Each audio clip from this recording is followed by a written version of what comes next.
Hello everyone, and thank you for your interest in Nanalysis NMR Ready 60 Benchtop NMR spectrometers. My name is Paul and I'm an application chemist here at Nanalysis. Today I will show you how to set up and run a T1 experiment on our NMR Ready 60 Pro. These instruments are similar to the 60E version that we have already discussed, but can observe more nuclei.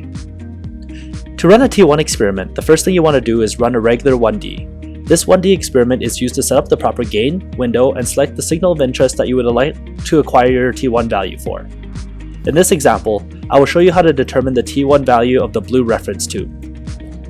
So the first thing you'll need to do is acquire a proton NMR spectrum of this compound. For observed nucleus, select 1H, lock nucleus 2H, solvent D2O, and experiment 1D. If we go into the experimental settings, we can further adjust these parameters.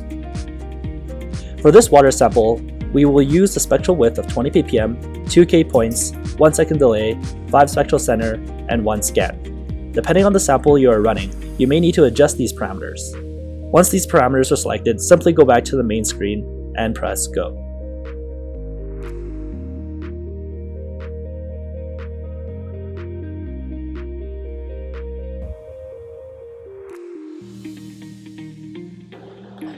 Once the spectrum has been acquired, you can phase and baseline your spectrum if needed using the Process tab.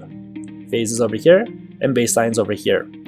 Once proper processing has been completed, just move over to the right and press the Analyze tab.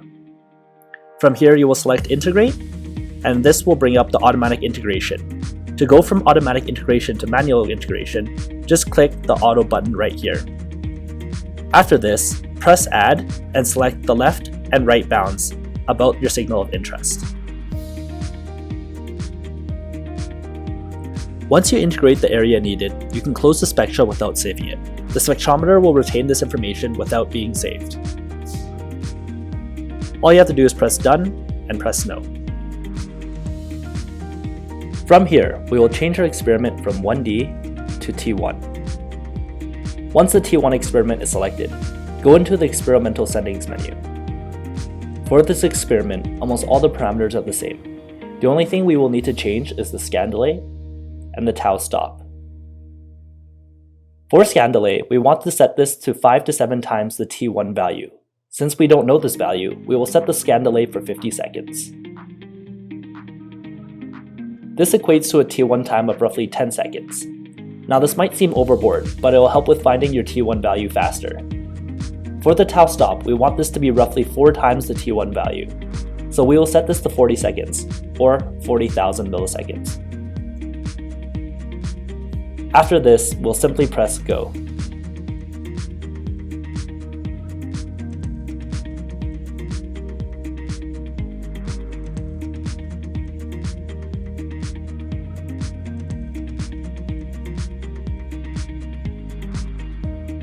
Once the T1 experiment has finished, you'll have a nice curve like the one shown on the screen.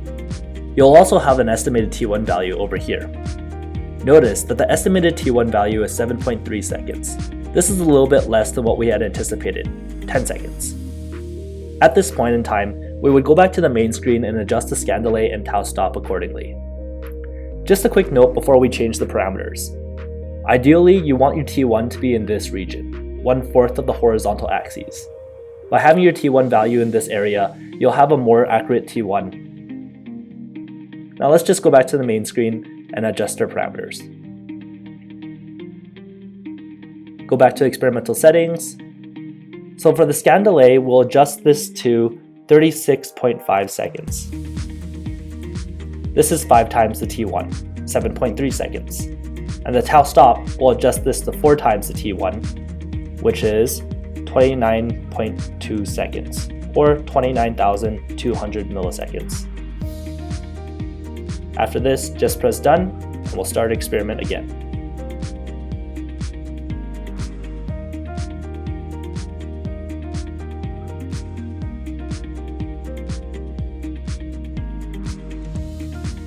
As you can see, the T1 value we obtained is 7.2 seconds, similar to what we previously obtained.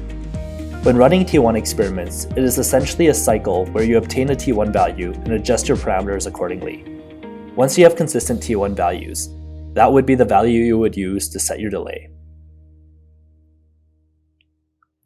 If you would like to know more about the experiments that can be performed on our instruments, please visit our website or send us an email. We would be happy to discuss this further. Thank you.